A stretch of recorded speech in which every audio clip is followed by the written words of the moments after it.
Hey, what's up? Welcome to part 2 of the Roblox, beginner's tutorial. So, today I'm basically just going to be teaching more of the basics. So, but this video is where it gets a little bit more complicated, a little bit more advanced. I wouldn't say too much more advanced, but just little disclaimer. Make sure to watch the first video because you're going to need to know some things for this video to be able to follow along. So I recommend going to check that out. It'll be in the description. And yeah, enjoying the rest of the video. Now that's very basic. That's a very, very basic build. But let's do something a little bit more, you know, complicated.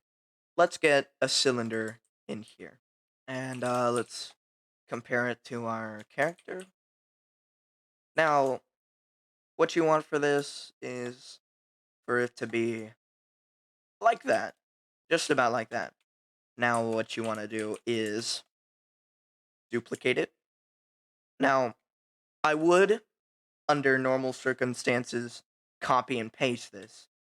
But Roblox Studio has this weird thing where when you copy and paste it, it will paste it to the side, you know, for some reason. I don't know why it does that. And it only does it for spheres. It doesn't do it for anything else in here. I mean, it only does it for cylinders. It does it for nothing else. Everything else copies and pastes normally, except for spheres. So for this, you're gonna want to duplicate. Now raise that a little bit, scale it up like that. And if you don't know how to do that, it's very simple. Also, um, this time though, you don't have to use control. This time it's actually shift instead of you know scaling it on its opposite axis like that, it will scale the whole thing from a center point. The center point being the opposite of what you're pulling it from. So if I pull it from this side will stay on the same spot. But if I pull it from this side, then this side will stay in the same spot. But the rest of it will scale up and also move. So that's how you do that. Now, for this, I'm going to teach you something very cool. But at the same time, you do not want to be using this a lot. You do not. Because this will lag your game a lot. It's it's called unioning. And I'm probably butchering that. But stick with me. Now go to model and go to solid modeling. Now let's just take this and duplicate that. Scale it down a little bit using shift scale. And raise this part up a little bit. And then just raise it out. Now what you want to do is press negate. Basically what this does is it makes a part, well, negated. It's no longer a normal part. It's here. The best way to explain this to you would to be just to show you. Now what negated parts do is they extract parts from, you know, other parts. So negated parts will extract whatever it is inside of from normal parts like this. So what you want to do is just highlight all of it and press union. And boom. You have a big ol' hole right here. And that's how you make a pot. Now what's cool about this is, yeah, let's just take that out, reunion it, and put this part back in. Now we don't want it to be the same size as the rest because that will cause some texture glitching. But let's have it like that. Now let's duplicate it again, but shift scale it down a lot. Bring it up, and if like, I guess that would be fine. Yeah. Now all you want to do, get a part in here, scale it to where it looks like just a square. And I think you can already tell where we are going with this.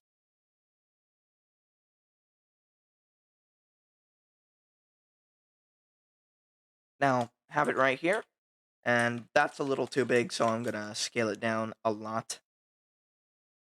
Maybe about right there.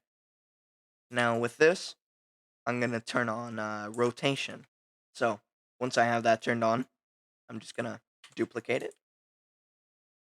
move it, just anywhere I want.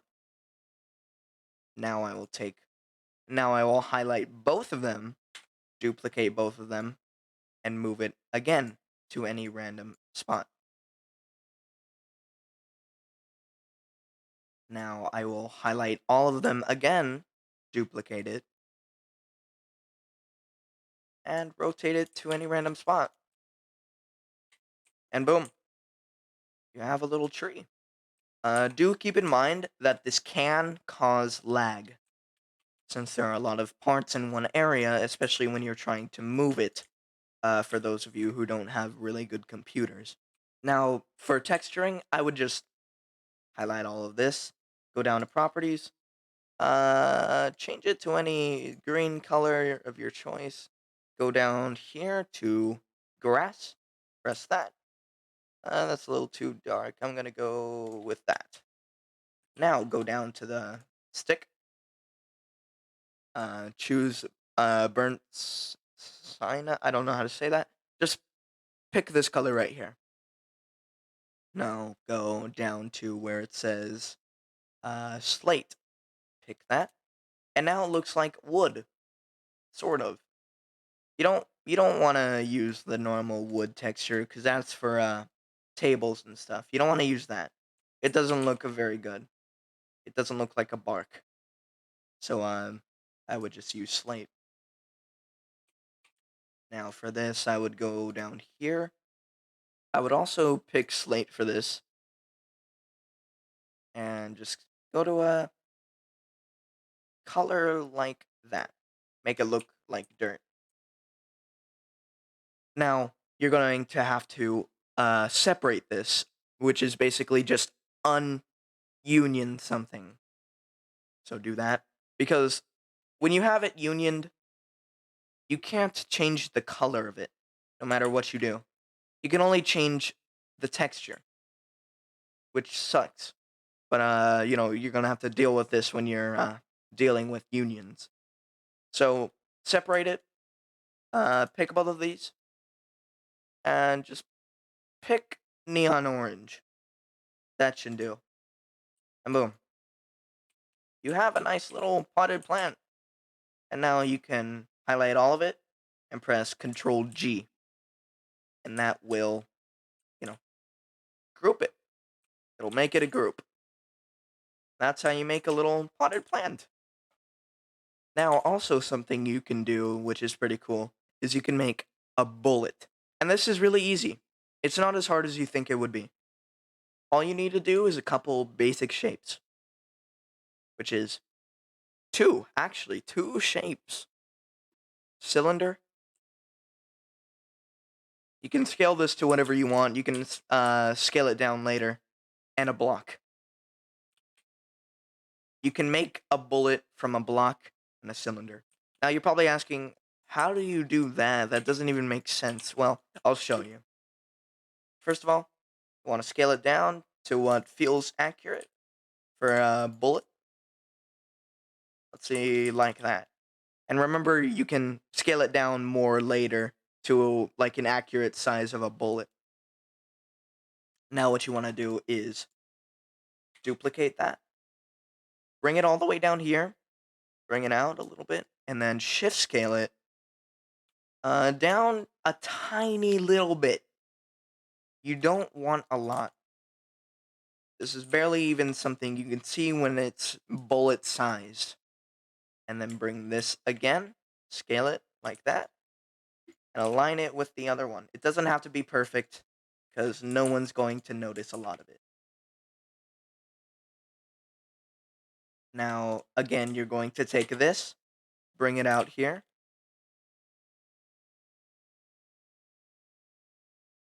and just scale it down to what feels accurate. If you need more light, you can scale all of it, or you can highlight all of it, and then you can see. As you can see, this part is sticking out a little bit, and that's by choice. You want that. It's very important for this build. Now you're going to highlight all of it, except for the one in here and the one right here, which you can just select these like that. And then you're going to go to plastic. Material, actually, you're going to go to material. Go down to where go up to where it says glass. Pick that. And choose, I would say maybe gold or this color. Either gold or this color. I'm going to go with gold. Now for this, I'm going to pick glass again. And then pick a slightly darker color. I'm going to pick this. And then do the same with that. With this part. And boom. You have the base of the bullet. Now, you don't have, the main part. The part that, sticks out of it. The part that shoots out of the gun. And I'll show you how to make that. Now, this doesn't really look like a bullet now, does it? Well, no. But you're going to want the block. Because you can do something very special with this block. If you go over to it and right click on it and press insert object. Now what this does is you can insert something into this part, which will make it, part of the part, which is pretty cool. And now you want to go down to meshes and pick special mesh. Now don't be alarmed, because this is a Roblox head. All you want to do is pick the part, go to explore, and if this isn't already open, just click this right here, and then you should see mesh. Now click on mesh and go to mesh type. Now the mesh type is currently on head. Click that twice to open the menu, and then pick sphere. And boom, you have a little sphere that you can scale up and down like that. Now the reason why this is so special is because you can't do that with a normal sphere. A sphere works as if you were shift scaling it when you're not. You can't do anything else but, shift scale it, which sucks. But you can scale it normally with a special mesh. So that's why you want these. Now scale it up to an appropriate size. Put it in here, and don't worry if it doesn't fit immediately. It will eventually. And scale it to what feels right to you. And then once you're done with that, change the color a little bit, put it to glass, and boom, you have yourself. Oh, wait. You might want to align it correctly first, though, because I'm dumb. But yeah, there's your bullet. It's very simple, easy to make, and you can scale it down a lot. And it looks like an actual bullet now. It's the size of one. So, That's how you make an easy little bullet. Now you can put this in guns or whatever, but we're not really to that level yet. That might be in another tutorial though. So if I ever decide to do another one of these, you know, you can count on it being probably a gun tutorial. Just a very basic gun. So yeah, that's all I'm going to do for this time. And if you enjoyed, if you learned anything at all, go ahead and press that like button, maybe subscribe. Wink, wink. If you need any more help, just comment down below. And if you need to know some of the keybinds, all of them will be in the description. So just go down there if you need to know the keybinds. Need any more help, comment, like, and subscribe. And with that being said, I will see you all next time, if there is one. Goodbye.